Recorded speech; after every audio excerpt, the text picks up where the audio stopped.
Hey, what's up? This is Chris Ramos from Dead Heat, and you're watching CMS TV.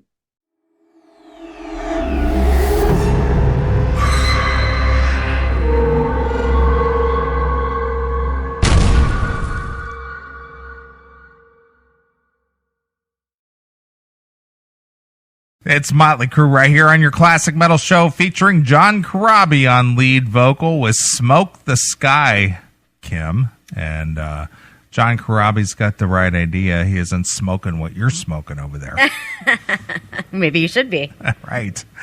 Well, anyway, Kim, this week over at Yahoo Music, one of their writers in their infinite wisdom decided to publish an article over there that basically talks about the worst heavy metal albums of all time. Well, when I think of music experts, I think of Yahoo. Right.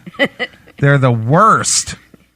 But anyway, looking at this article here, I thought I'd read down through here and get your thoughts on this, because I know you definitely have an opinion, because I couldn't keep you from spurting out your thoughts before we got back into the break here. Don't say spurting. Your demon's going to get excited. I know, but I like it when you girls get stuck to the sofa and all that kind of stuff. That's pretty hot. So anyway, let's get into this real quick. Alrighty. Coming in at number one, I guess this is number. I don't know if they do this. I guess it's number one. Kiss, Music from the Elder. Wow. I can say that I have never owned that album. So. All right. There comes a time in every young man's life where he must confront the fact that some bands aren't meant to evolve, because when they do, they're worse. New drummer Eric Carr showed up just in time to be part of the worst album in the Kiss catalog. Oh. It's a concept album based on the idea from the man who would put his name on anything if it generated a buck, that is Gene Simmons. It all comes back to Gene, doesn't it? Yeah, unfortunately. Well, a lot of people say that Music from the Elder is the worst, but I understand that Carnival of Souls is right up there too. Yeah, that that I can definitely say I've heard some of, and right. Yeah, I give it a pass. Right. So the question is Music from the Elder, Carnival of Souls, which one ranks as the worst Kiss album ever? Well, I'm personally going to go with Carnival of Souls just because I don't, I never owned. Well, I didn't own Carnival of Souls either, but I probably just heard more of it than I heard of the Elders album. But yeah, I definitely go Carnival of Souls. All right, so this guy might be a little off base. Coming in at number two, Def Leppard Slang. Oof. I remember when this came out, and I remember hearing it for the first time, and I was just like, holy shit. Yes. And this all came in about the same time as when Warrant did Belly to Belly, yeah, and Dokken did Shadow Life, and who else did an album right in that same time period? They were trying to capture the moment of what was going on that was popular, and it was just like, holy shit, what is this? Yeah, I remembered hearing it, and it was just I did the same thing. I just kind of was like, what the fuck is this? Right. It was just like I guess, like I said, like you said, they were maybe trying to be more in the moment and trying to be, more current. Yeah, exactly. Trying to, be more current, and they just, it sounded like a cat under a rocking chair. It was right. I was awful. The 1980s were over, just as big hair looked kind of dumb and dated while everyone was flying the flannel. So too did big, super precise production sound ill-fitted for the new decade when everyone whined. So after Adrenalize sounded tired, Def Leppard went back to basics. Even drummer Rick Allen used an acoustic kit. But no one buys Def Leppard albums for the natural tone. metal dudes buy them because their girlfriends like them. Well, yeah, I mean, it kind of reminded me of, your high school counselor trying to be hip. Yeah. And talk your lingo and, talk about smoking the pot. Right. And, just trying to use the terminology of the day and just not quite hitting the mark. Sure. Drugs are bad, okay? Okay. Okay.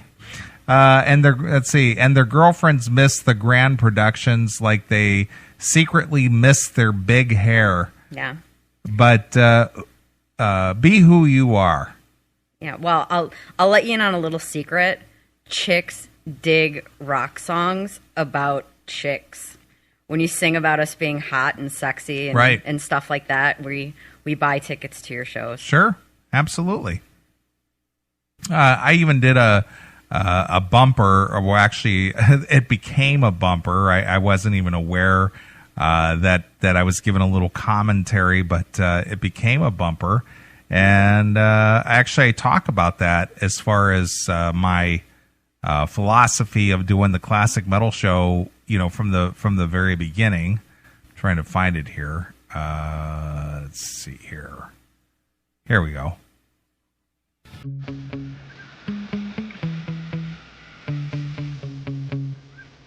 I feel bad for this generation. They don't know what it's like to go out and get an old hot rod. I had a 74 Nova Super Sport. I still have it. It's in storage. 350, rat engine in it, rat motor. Had dual exhaust on it, cherry bomb glass packs.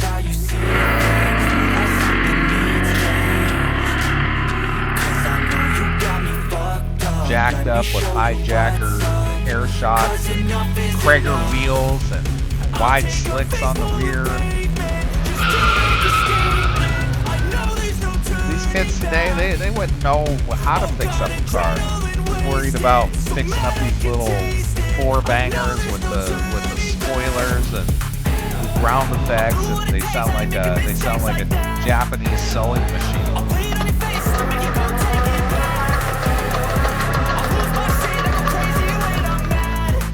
Know what the sound of a high-powered muscle car was like.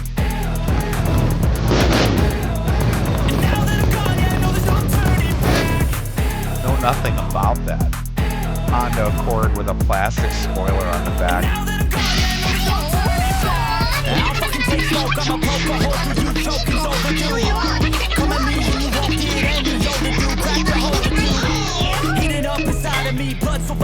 Bunch of bullshit.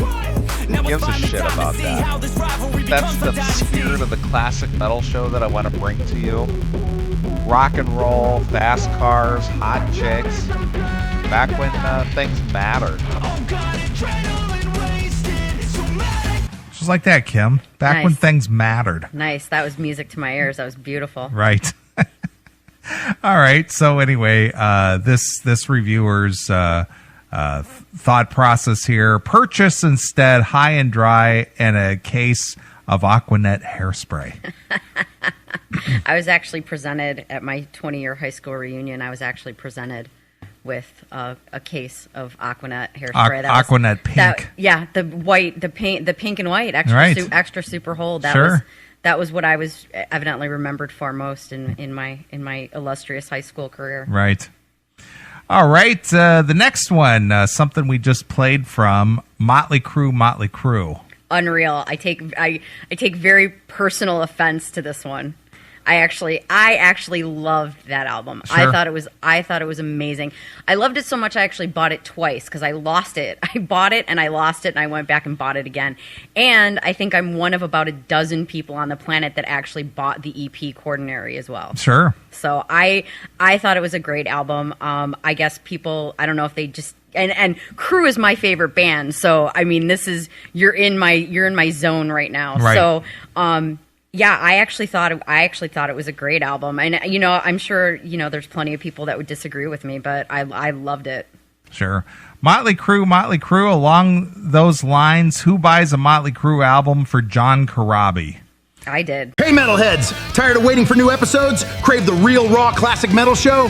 For just $4.99 a month, you can become a CMS VIP. You get every episode a full week early, completely uncensored, and 100% commercial free. It's the only place to interact directly with the show, plus you score the Fast Pass, so your song requests get bumped straight to the head of the line on every live version. So what are you waiting for? Subscribe right now at classicmetalshow.locals.com and become a CMS VIP today. At least the band didn't waste any good songs on their new singer. Wow. What kind of world is it where you wish Vince Neil would come back? But a lot of people did. A lot of people thought that it was nonsense. That they thought that it had too much of Tommy's very into kind of the electronic music, and they thought it had that too much of that influence. But I mean, John Corabi in his own right is just amazingly talented, and unfortunately, I think he was doomed from the beginning. I don't think there was ever going to be a second John Corabi Motley Crue album. Right. But I actually, I'm one of the few people that actually dug it. And I'm totally, I'm horribly stuck in the 80s, and I'm super, super resistant to change. And that was a very different sound. But unlike Def Leppard and Slang, I thought it was a sound that they pulled off, and I enjoyed it. Right. Somebody by the name of Richard in the comments sections, having this album on such a list is beyond a joke. Least successful, largely overlooked. Maybe I can buy those categories for this album, but worst? It's not even worst album in the Motley Crue catalog. Have you ever heard Generation Swine? Yeah, I was actually going to say, if you had to put one up from Crue, Generation Swine would definitely be the one. Have you heard New Tattoo? Oh, awful. Yeah, they had a kind of a string there in the late 90s that it just jumped the shark. So let's see here. I'm looking at some of the comments here. And that was when Vince came back. Right. I was actually one of the few that liked John Corabi because he gave the band depth. First of all, he was a lyricist, which meant Nikki Sixx didn't have to do all the writing. And second, he was a guitar player, so Mick Mars didn't have to do all the work. Yeah. Nikki had to share that money, too. Had to share those royalties. Sure. That was the hardest Crue ever sounded. Not a bad album, just different from their stuff with Vince. Exactly. So, like I said, I think it was probably doomed from the get-go, but I am one fan that truly enjoyed it and completely disagree with this jackass. Right. All right, the next one is Black Sabbath, Never Say Die. Yeah, I don't know. I can't really think of too much Sabbath that I don't like. I don't know if I'm brainwashed and biased, but I can't really think of a bad Sabbath song, in my opinion, off the top of my head. But maybe I don't know them all either. I don't have the knowledge that you and Chris have. Right. I'm sure Chris would probably sit here and rattle off 7 songs, and Excellent. Hail and kill, caller. You're on the air. Good day, how are you, motherfuckers? Hello, Mr. Tom. How are you, sir? Hi, Tom. Not too bad. Living the dream. Well, I'm glad to know that you're living, at least. They can't keep a bastard like me down. Yeah, that's what you said. I told you before, the devil don't want me, and God ain't having nothing to do with me. Sure, but we like you here on the Classic Metal Show, Tom. So what's going on in your world? Not much. Just getting pinned up like normal. Well, I tuned in a little late tonight. I don't hear Mr. Akin on the line. No, he's out there. Yeah, he's out there chasing around with his friend John at his bachelor party tonight. So yeah, I've already seen pictures of John. That motherfucker's laid the fuck out. So Kim so graciously decided to make the hour-and-a-half drive so she could sit in for Chris. And I'm trying really hard, but I know those are huge. Those are big shoes to fill. So I'm trying. I'm having fun though. Chris does have big shoes. When you're a big man, you have big shoes. Yeah, that's what they say. Well, what's going on, Tom? What's going on? Just getting pin drunk. That's what I do. You're just getting drunk. Attack don't stop a motherfucker like me. Right. Well, make sure you have plenty of smokes to go along with those drinks. I've cut it way back from 2 packs a day down to about 3/4. Wow, look at you. That is a big drop. I just can't smoke them anymore. Right. I choke, I cough, I gag, I puke. Wow. Not good, Tom. Yeah, that's it. We're retraining the body to take the pollutants. Right. Well, I'd like to know that you're going to be around a little bit longer, Tom, so why don't you take care of yourself? Yes, please. Fuck. They can't they can't kill me. I'm a Saskatchewan superstar. They'll never be able to do without me. Sure. I know it sounds a little conceited, but fuck them if they can't take a joke, right, Nick Neely? I agree with you, Tom. There ain't much that I can handle. Fuck, it's just a heart attack. Literally, I was out of the hospital 2 days later. Fuck them. Right. Supposed to go every 4 or 5 days for a little checkup, but fuck them too. They're just putting another little balloon in my heart, and I'll be good to go again. Right.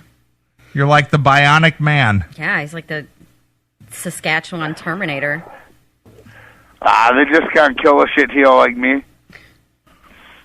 They've tried and they've tried.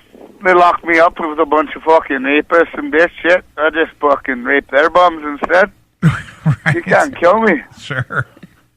I'll always make the best of a bad situation. Sure. Well, Tom. I even got my Scottish brothers for fucking bringing me food. What's he bringing me, brother? Oh, dirty pickles. Dirty pickles? What? Wait, what? These spicy fucking pickles, they're horrible. Yeah, it doesn't sound real appetizing. Good. What? Well, now when I'm trying to talk on the phone, though, now I'm drooling. I got a bitch to spit on. Well, are you enjoying the show with Kim sitting in Chris's spot?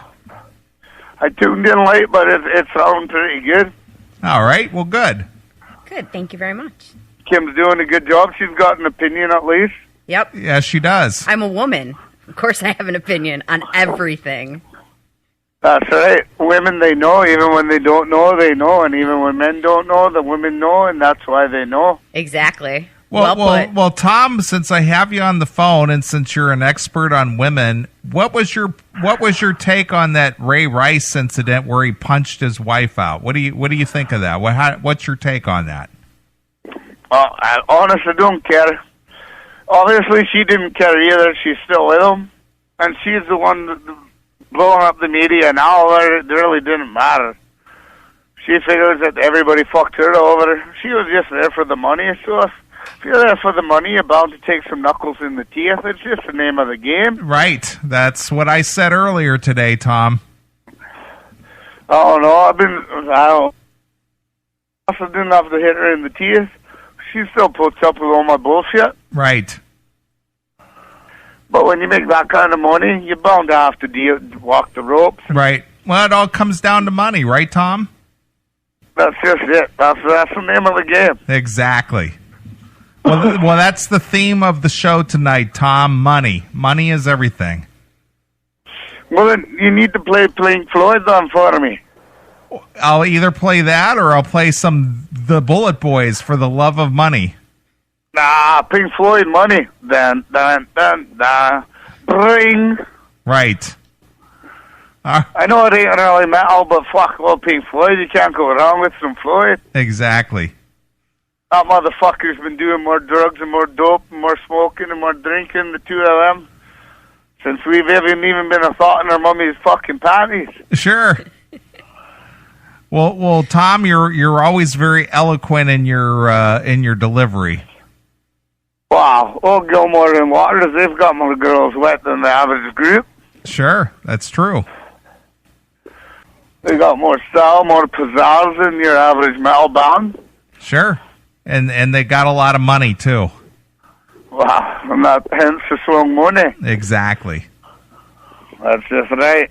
All right, Tom. Well, we're going to get back to these top 10 worst albums. Worst albums. Well, there better be a Poison album in that worst bullshit. That's the gayest bag bullshit I ever did fucking hear. Well, if there's not one in the list, we're going to throw one in there. There should be a Poison and at least a Warren. Besides Cherry Pie, the rest of the whole garbage with fucking luck-licking balls. Exactly. Tell us how you fucking really feel. bag band. Right. All right, Tom. Well, we're gonna get back to it. Oh yeah, that brother. All right. Fucking hell and kill, Blue Jube. And there goes Tom. There he goes.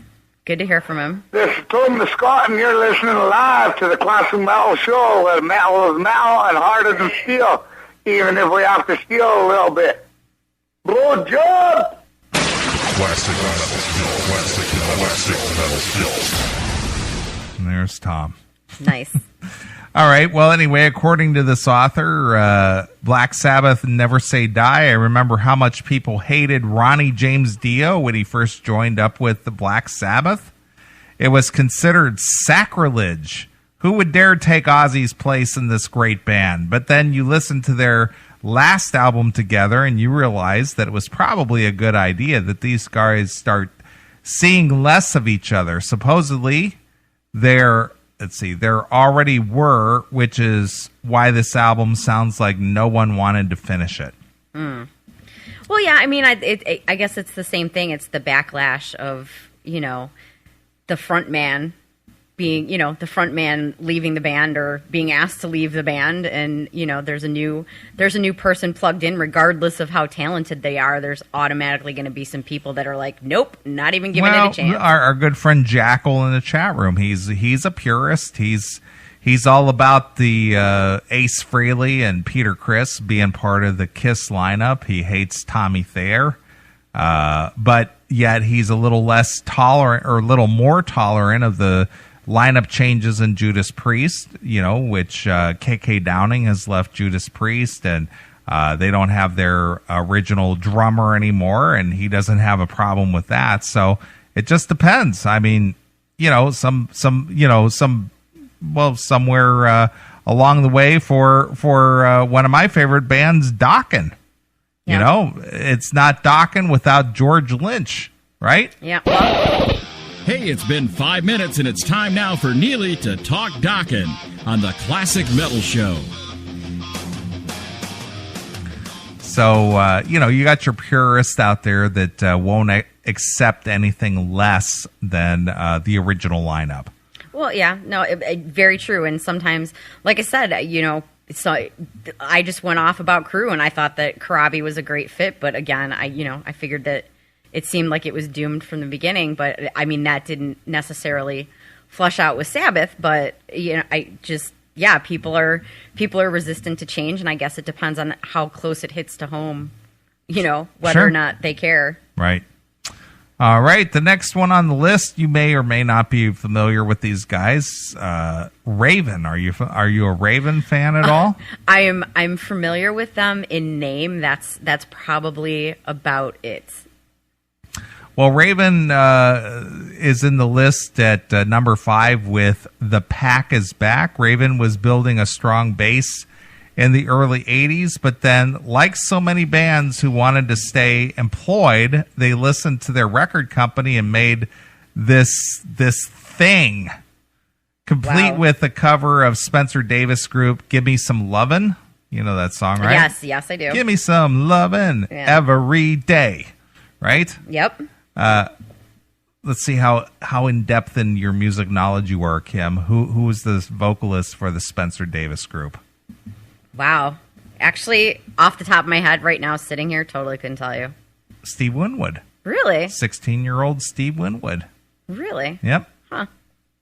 Imagine that. I've learned something. Do-do-do-do-do, doom, do-do-do-do-do, doom, right? Yeah, well, see, now ask me about silly, trivial 80s hair bands, and I can, I might be able to stump you, but... Sure. Hail and Kill Caller, you're on the air. Hail and Kill, Neely. Hey, Kim. Hello. It's Doghouse. Doghouse! How are you? Yes, you and I have emailed a little bit, but we've never actually spoken. So. Yeah, right? Yeah, exactly. We've had behind-the-scenes emails. That sounds dirty. Don't go there. Well, as far as this list goes, I think the guy, I mean, considering the source that is Yahoo, I think the guy is pretty much hitting the right bases, you know? He hasn't said anything totally egregious yet. I mean, aside from the Motley Crue one, that's really the only glaring thing, and even he admits that it wasn't a bad record. So then why have it on the list? Yeah, I can definitely think of other albums. Like Tom said, you know, he started rattling, you know, a bunch of bands off. I can definitely think of some albums that I think deserve to be there. Your average Yahoo writer isn't going to know who Raven is. Well, yeah, true. I mean, Kiss, that is pretty much one that everybody can agree with. Slang, 9 out of 10 people will agree with that one. What was the other one? Oh, Sabbath. Nobody really likes that record except for the title track. I mean, so far he's not been that terrible, but I mean, I don't know why he didn't choose Generation Swine. That seems to be the obvious one to me. Agreed. Yeah, but it contained Vince Neil, and the only oddball out was, you know, the one that had John Corabi on it. Now, see, if I was writing this article, I would have done Generation Swine, and I would have said something. You know, his line about people, it's seeming inconceivable not to have Vince Neil, and people were pining for Vince Neil until he came back, is what I would have finished the line with. Right. Exactly. Well, this guy writing this article basically is, I think, you know, this goes among music fans like yourself and, you know, Chris and myself and even Kim here. This is hot topic that's been bandied about for 20 years. So there's really no groundbreaking information here at all, because I think this is like well-treaded ground here. Yeah, he's hitting all the obvious choices. Exactly. He's picking the low-hanging fruit. Exactly. So he Googled a bunch of other articles that were already written and then wrote and just basically rehashed a bunch of stuff that was already out there. Yeah, but I give him credit for picking the Raven pick. Right. Well, that is a you know, out of the realm of thought process there, because like Tom pointed out, maybe he should have picked a Warrant record or maybe a Poison record or something. But then again, it goes back to, well, can be considered quote unquote heavy metal, because that's what this article is entitled, the worst heavy metal albums of all time. But you know, for like the AOL and the Yahoo writers, Warrant and Poison are heavy metal. Sure. I'm not going to get into that whole pissing match over what constitutes heavy metal. Oh, they're not metal or whatever. But, I mean, if I was writing the article, probably, you know, there's a lot of shitty records out there, but ones that I don't personally own because I know they're bad, so I don't have to buy them. Right. Exactly. It's like we were talking probably, you know, 6 months ago, talking about something very similar to this topic. It was like most disappointing albums of all time, and you were throwing all this stuff at me, and I was like, I don't know, I wasn't disappointed because I didn't buy it. Yeah, true. But, I mean, if I was writing the article, I'd probably say the worst album I ever heard was your friend Frank Ferrer of Guns N' Roses, his old band, Honky Toast. Did you ever hear that? Yes, I did, actually. Wow, you guys are way over my head right now. Yeah, they had only one radio-friendly hit, I guess. Shaking and a Bacon. That's exactly it. That's what I bought the CD for, and the other 13 tracks were crap. Yeah, they sucked. Ugh, it was like, I thought it was going to be like the second coming of Faster Pussycat. Well, I thought they were kind of riding the Buck Cherry wave, too. Yeah, they kind of were. I mean, shit, first time I heard it, I thought it was Faster Pussycat, just the guy's voice. Sure, I agree with that. I actually stood in the store and had the Buck Cherry debut in one hand and the Honky Toast in the other hand, and I bought Honky Toast. Well, like I said, that those two bands almost were simultaneous, and I thought, okay, well, we're riding a new wave here of hard melodic sleaze rock, and Honky Toast was in there for me as well. Yeah, and a lot of people thought that, I think. And then it turned out New American Shame had the better CD of all. Oh, I love that disc. Fuck, I still listen to it. Love that disc. Yes. Well, since you brought that up, and after this, we get through this segment here, Doghouse, I would like to play a track from that maybe you would like to hear. Oh, one that I might like to hear. Yep. May I choose it? Sure. Yo, metalheads! You ready to get your brains blown off? Blizzard of Oz is now on vinyl, baby. Randy Rhoads ripping faces off with those insane solos, Crazy Train blasting through your speakers like a freight train from hell. This ain't some lame stream, this is the real deal on wax, loud as hell and twice as evil. Links at the bottom of the screen. Buy the Blizzard of Oz vinyl and let it take you on a trip. I'm going to go with my namesake, Doghouse. All right, well, we'll do that.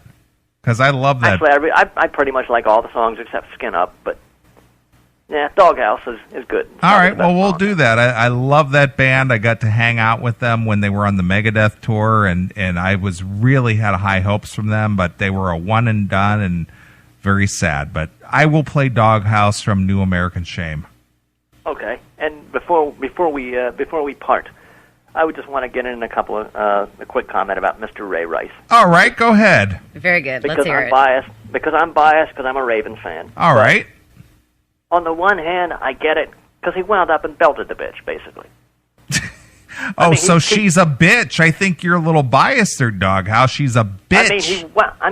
He teed off on her. He did. He clocked her. He didn't just slap her. He didn't shove her. The stuff that regular guys like you and me might get arrested for doing. He just wound up and wailed on her. So I don't really have a problem with him getting all the flack. What I wish had happened was it happened the first time. And I think the NFL is being a bunch of pussies because they only suspended him.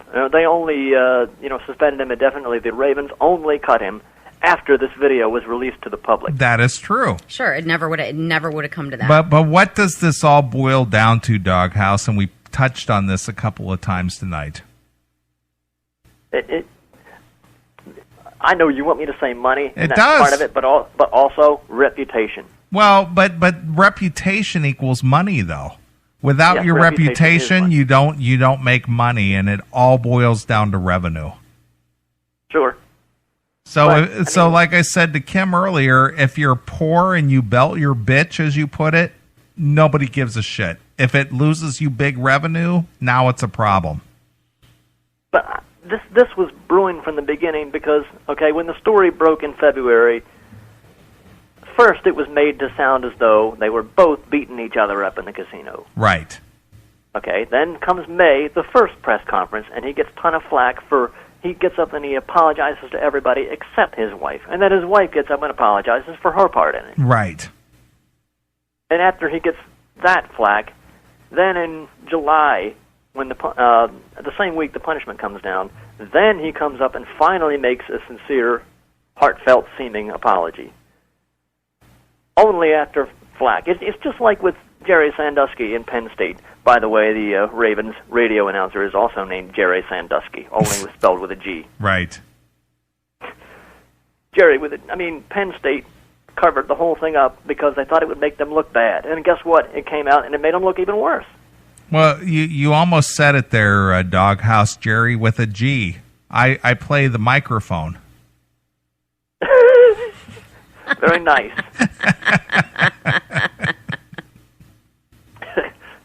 I'm going to have to retouch Mike's bumper for, to cut out the Q word. Right. I just think I'll just bleep it and then, have him say, Operation Mindcry. Exactly. Sort of like he's like in the middle of an editing session. But anyway, when are people going to fucking learn that rather than cover things up, because in this day and age, everything gets found out. That is true. Rather than cover things up, just own up to it right away. Stop it. You expect people to be accountable for their actions? How dare you?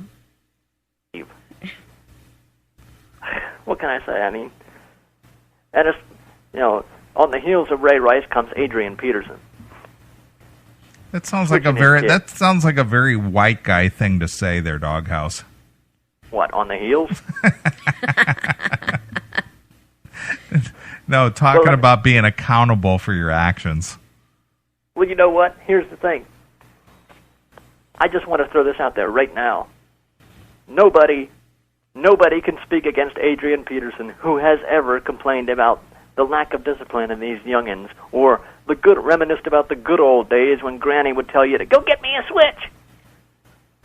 Well, Kim and I kind of covered that at the beginning of the show, that we both admitted that our parents beat our ass for getting out of line, and they never got arrested. And believe me, I don't know Kim that well. We've been acquaintances for a long time, but she's a pretty upstanding person, and I think that I'm a pretty upstanding person. So what does that tell you? That you should get your ass. You should get your ass beat if you want to be a good person. So there you go. Ray Rice was just trying to make his fiancée a better person. Yeah, retroactively. Yes, exactly. There you go. This is what your father should have done to you, bitch. Exactly. Right, Doghouse? Oh yeah, sure. Hey, well, obviously, as we showed the Squealers Thursday night, we don't need Ray Rice. Exactly. Beat up on my poor team. They just beat up on him. Fuck them. Right. That is all. Continue with this cavalcade of worst metal albums of all time. All right. Hail and kill. Fuck you, pal. Awesome. And there goes Doghouse. And you were afraid you were going to have a Doghouseless night. I was afraid. That's awesome. Well, Doghouse and I seem to kind of be like ships passing in the night. I always seem to be around when, maybe. Well, actually, that's disproven now because we've actually been on the air together. So it's Doghouse and I are not the same person. Right. All right. As I was going about about Raven here, it said that they had done a Spencer Davis Group cover of "Gimme Some Lovin'," which is kind of an odd track to do a quote unquote heavy metal band. Yeah. But then again, House of Lords did "Can't Find My Way Home," also featuring Steve Winwood with "Blind Faith." Yep. Right. Yep. All right, and that happens to be a favorite song of mine. I enjoy that version of that song. But anyway, getting back to it, because everybody knows you break an underground metal band with a Steve Winwood song. Stay Hard began the descent. This was the band that once headlined over Metallica and Anthrax. Wow. But the Pack is back, like one of those horrible Sly Stone albums where the title tells the audience, no, really, we don't suck anymore. But sadly, they do. So purchase instead Rock Until You Drop, Wipe Out, and some crayons to make a better album cover. Some crayons. Nice. Some crayons. That's a pretty impressive album cover, though. Yeah, that almost looks like something that Autograph might have done. I was getting a text here from the V. Miss V is in Las Vegas. V for Vegas. Nice. Hail to the V. She's at an Accept show tonight. Nice. I invited her to call in, but she says it's too loud, and she said, I would rather be harassed by you than anything else going on here. So I told her to call in if she wanted to. So, nice. All right. Next album up at number 6, one of your favorites. In band name, yes, but not, not album name, but one of your favorite bands. Yes. Iron Maiden, Fear of the Dark. Yeah. I know our good friend Eric Braverman absolutely despises this album, as do a lot of hardcore Iron Maiden fans. This was the last album that Bruce Dickinson did with them before he departed. And it was like they were out of steam or out of gas at this point. And, Yeah, I absolutely agree. I will jump on the bandwagon of definitely least favorite Maiden album. Sure. You really have to worry about a metal band that develops a fear of the dark. What are we, 3 years old? They also developed a fear of writing anything you could remember, unlike the good old days where these guys sounded like they were galloping through the hills ready for war. Yeah. Here, they sound like they are galloping in circles trying to find who to blame for this mess.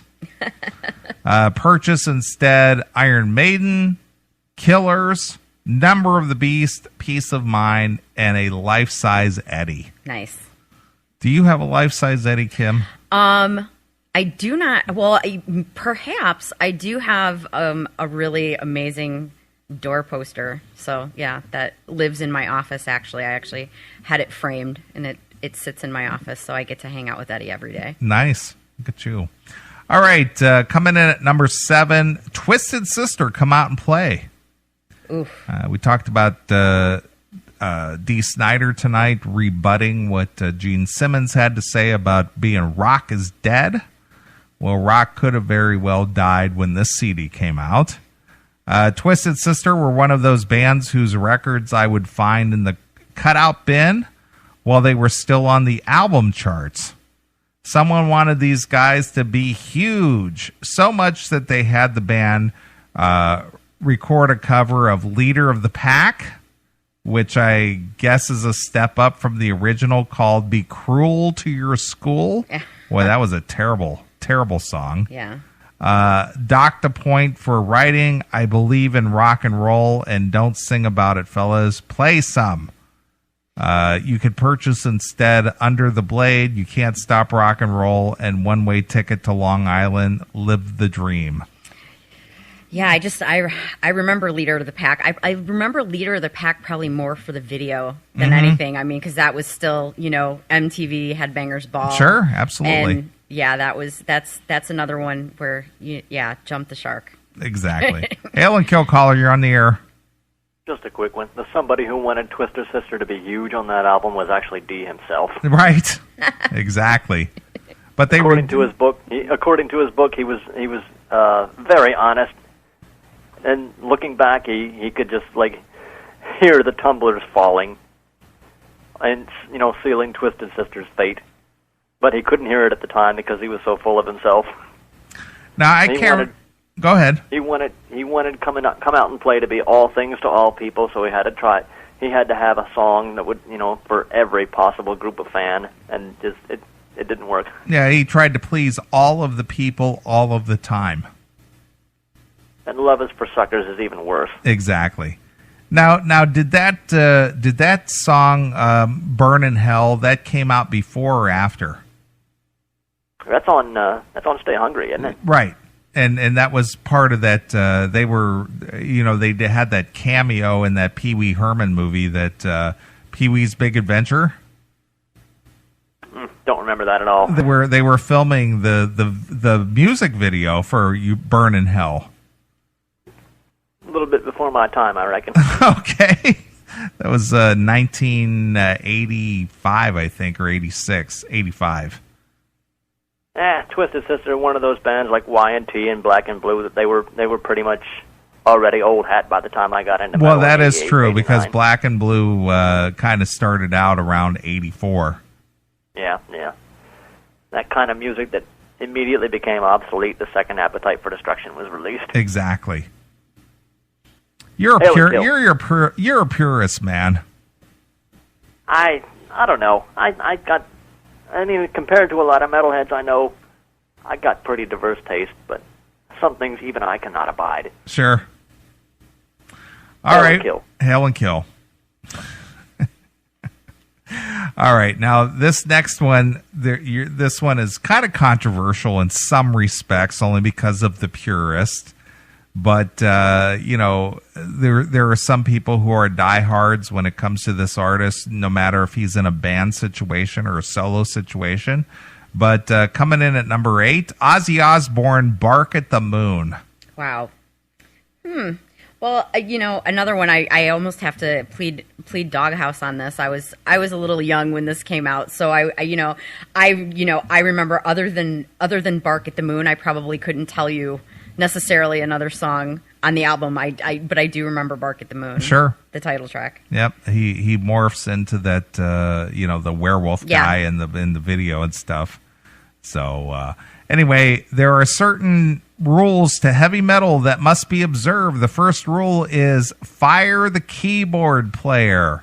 So when this album came out, synthesizers were very, very huge, and everybody and their brother was using synthesizers. Wow. Because a lot of guitars. Well, a lot of the new wave bands were being very successful with synthesizers, be it the Eurythmics or the Thompson Twins or In Excess, or who else was using a lot of keyboards. This was between 1983 and 1985. Keyboards were really huge then.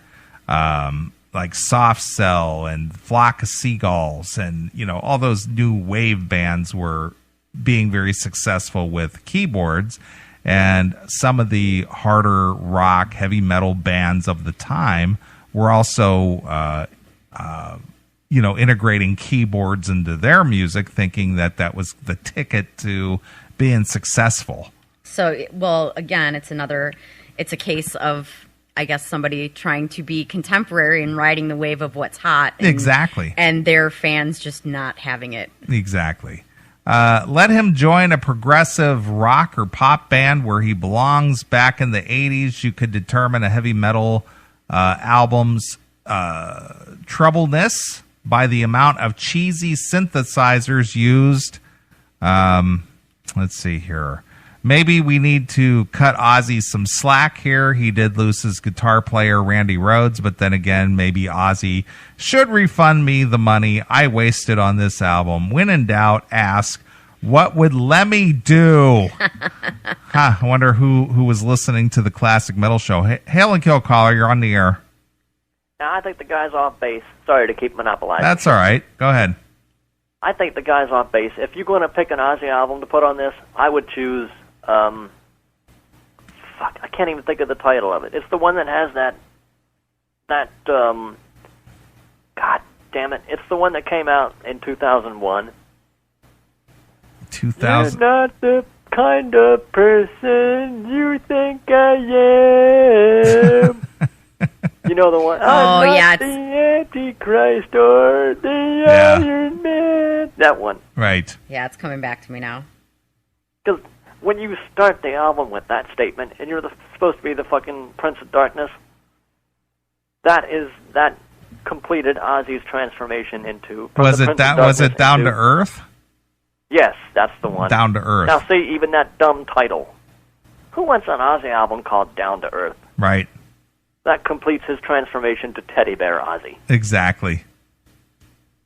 I mean, we saw hints of it on No More Tears when he said he was going to quit, and he was, kind of regretting some of the things that had been done in his name, that some of the things that he'd come to represent, and he was going to retire, and he was an old guy, and he wanted to spend time with his family. Then Osmosis, he had a song for his daughter, and really kind of a weird, weak-sounding album, too. Sure. But here in 2001, along comes Down to Earth, and he's got this TV show in the works. I'm sure it was even in the works at that point. Right. And he's got this record that even, you remember Zach bitching at the time about how the songs were all written. And they were already pre-written, and he didn't have any input on it at all, and except for his solos. And he worked with did he work with like Dave Grohl or something? Yeah, Dave Grohl and the guy from The Offspring. Yeah. Nothing's, that just screams metal, doesn't it? Sure. So I would take Bark at the Moon any day over Down to Earth. Or even Osmosis, really, for that matter. Right. So I think the guy's off base there. Yeah. You know what? I think that he's kind of centering himself in a lot of the 80s, obviously. Maybe he hasn't actually listened to any album since '92. Oh, that could be the case as well. I mean, he could be a guy that stopped listening to music probably like prior to 2000. That's You know Chuck Klosterman's Fargo Rock City? Oh, yeah, absolutely. That's really the one beef I have with that book, is that he kind of acts like he outgrew metal, and he really doesn't know a whole lot after, say 92. Well, there could be some truth to that. It's just like, all right, I'm out of that phase now. I'm on to something, more mature. Even as he spent the whole book, I mean, the whole point of the book was him professing his love for metal and defending it, right? But right. Even then, he had to knock it and act like it was just something from his teenage years that he loved then. He has fond memories of, but he's over it now, and now I don't even know what the fuck the guy listens to now. Yeah, well, he was a journalist in Akron, Ohio there for a few years, when I was living there, and he moved on to the New York Times, And you don't move on to the New York Times still listening to, Junkyard. That is true. But he did write up a whole article on our good friend Rockin' Randy, though. Well, that ought to be good for something, right? Yeah. Rockin' Randy's Moments of Fame, and that's actually collected in a book of his called... That is. I think it's in Chuck Klosterman 4, isn't it? It's something about Cocoa Puffs or something. Oh, sex, drugs, and Cocoa Puffs. That's the one. Yes. Yeah, it's in that. It's actually an excerpt in that. Dawkins' greatest hits just dropped on limited edition red and purple splatter vinyl. That's right, 10 freshly recorded, balls-to-the-wall anthems, Breaking the Chains, In My Dreams, Alone Again, Dream Warriors, Tooth and Nail, and more! This splatter beast is pure 80s hair metal glory, now sounding heavier and meaner than ever on your turntable. Smash the link at the bottom of your screen right now and own Dawkins' greatest hits on splatter vinyl. Yeah, I have his books, but I couldn't, they're all kind of interchangeable. They're Sure. kind of like Dave Barry's books. They're just a collection of his columns. Right. Now, did you ever have Chuck Klosterman on the show? I've actually reached out to him on a couple of occasions and tried to get him on the show, but he's never responded back. Oh, well, fuck him. Yeah, exactly. See, he's too good for that. Apparently he is. He probably listens to Erasure. or Radiohead. Yeah, that too. Arctic Monkeys. Exactly. Fuck him. He's avant-garde. The real Jeff Tate might have something in common with him. He might, in fact. Food for thought. Exactly. Pass that on to him if you see or talk to him again. I will try to put the bug in his ear. Oh, excellent. That sounded kind of dirty, didn't it? Right. Bug in his ear. Yep, absolutely. Yuck. Fuck you, pal. And there goes Doghouse. All right, we're almost wrapped up with this one here. So anyway, Ozzy comes in at number 8. At number 9, drum roll please, we have Guns N' Roses' Chinese Democracy. Again, I can kind of plead Doghouse on this. It's an album that I never purchased. Right. I've never listened to on purpose. On purpose. On purpose. Anyone who tells you that this album was worth the wait, we're talking 13 years here. Yeah, I think he pretty much doomed himself right there. 13 years for an album is just, nope. Yeah, is likely still under contract with W. Axl Rose or trying to justify paying real money for it. After taking a century's worth of work, the album was about what you'd expect from Guns N' Roses with no Slash, no Izzy, no Duff. If you enjoy this, you probably thought Civil War needed some more piano. Nice. Purchase instead Appetite for Destruction and Anger Management courses. Who doesn't own Appetite for Destruction? Yeah, that is like an awesome album. And coming in at number 10, something that Chris and I discussed, I believe, a week ago. Yes. We had this discussion, actually.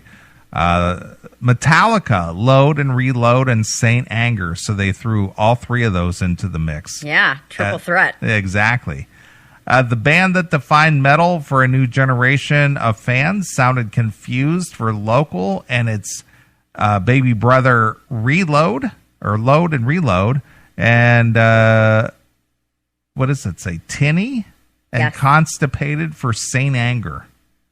It almost makes you like the album they made with the orchestra. Oh. Purchase instead Kill 'Em All, Ride the Lightning, Master of Puppets, and Justice for All, and Some Kind of Monster to help things become clear. Well, I think there's definitely two, very divided camps on this. I mean, it does sound almost like he is falling back to, everything, once after Injustice for All, everything sucked. And, I'm actually more on that side. I am more the old school than I am the new school. I am actually not a fan of Load or Reload or Saint Anger. I did, what did I get? What's the last one that... Death Magnetic? Yeah, so I did buy Death Magnetic, and I dug it, kind of, but I actually did, what he's saying about the tinny on Saint Anger, I actually found that on a little on Death Magnetic as well. So, but I think you definitely love that, you definitely love that series of albums, or you hate them. It's kind of, you don't tend to find too many people that are on the fence. Yeah, it's definitely love or hate. And, I personally was not a fan of any of those albums. Yeah. Not at all. And I wasn't even all that big of a fan of Death Magnetic. I mean, Chris was a huge fan of that. He professed that last week that he dug that a lot. I mean, it was okay. There's a couple tunes on there. I think All Nightmare Long is probably my favorite. But yeah, beyond that, I mean, a lot of them kind of sounded the same. They didn't, they did have that really driving heavy, angry feel, but I wasn't on board with more than a couple of the songs. Sure. Well, anyway, that wraps up the 10 worst heavy metal albums, if you will. Again, it's all subjective, and it really didn't really stretch the boundaries at all, in my opinion. But I just thought it would be something kind of fun to talk about. Yeah, it definitely. I don't think it definitely didn't break any new ground, or it's not. He didn't. He certainly didn't go out of a comfort zone that most other people that have written, that have written it. He went with very safe choices. I agree with that. So anyway, well, speaking of Metallica, there was a album out. It was what was this called? Metals. Let's see. These are cover songs of metal songs, and this was a very appropriate cover for Chuck Billy of Testament. Are you a Testament fan? I am a Testament fan. He does the song of Metallica, "Seek and Destroy," which, in my opinion, this cover blows away the original. And I know there's the diehards out there that would argue with this, but I absolutely love this release, or this actual song, this cover song, and I'm going to play it right now. We're going to take a quick break, and we're going to play a couple tunes. I promised Doghouse I'd play his tune from New American Shame, Doghouse, but wanted to end this since they talked about Metallica. This is Chuck Billy from Testament doing some Metallica "Seek and Destroy" exclusively here on your classic metal.